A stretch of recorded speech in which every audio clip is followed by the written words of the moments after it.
नमस्कार दोस्तों, आज मैं आपको सुनाऊंगा अब बूढ़े बाप का बर्तन अलग होगा। एक बूढ़ा व्यक्ति अपने बहू और बेटे के साथ रहने एक शहर गया था।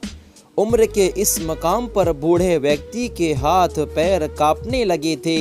इसके अलावा उसे दिखाई भी कम देता था। परिवार में बहू और बेटे के अलावा उनका 4 वर्षीय पोता भी था। सभी एक साथ मिलजुल के रहते थे और साथ में बैठकर खाना खाते थे। बूढ़ा होने के कारण उस व्यक्ति को खाने में बड़ी दिक्कत होती थी। हर दिन उनके थाली से कुछ न कुछ गिर जाता। ये सिलसिला कुछ दिनों तक चलने के बाद बहू और बेटे परेशान होने लगे।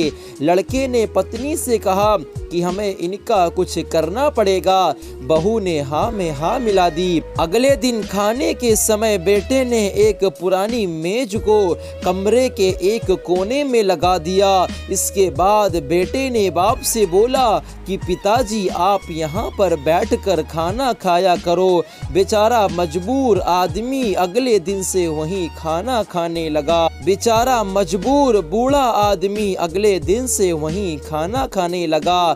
कुछ समय के बाद पिता के खाने पीने के बर्तनों की जगह एक लकड़ी का कटोरा रख दिया गया। बाकी बहू बेटे और पोते पहले की तरह ही आराम से बैठकर खाना खाते थे।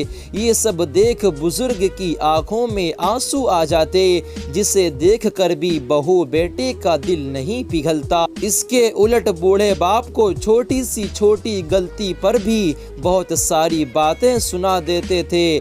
बूढ़े व्यक्ति का पोता ये सब बड़े ध्यान से देखता रहता और अपने काम में मस्त रहता। एक दिन रात को बच्चे के माता पिता ने देखा कि उनका बेटा जमीन पर बैठकर कुछ कर रहा है। पिता ने अपने बच्चे से पूछा कि बेटा तुम क्या बना रहे हो? बच्चे ने मासूमियत भरा जवाब दिया कि पिताजी मैं आप लोगों के लिए लकड़ी का कटोरा बना रहा हूँ। जब आप लोग बूढ़े हो जाएंगे तो मैं भी आप लोगों को इसमें ही खाना दूंगा, जैसे आप दादा जान को देते हो।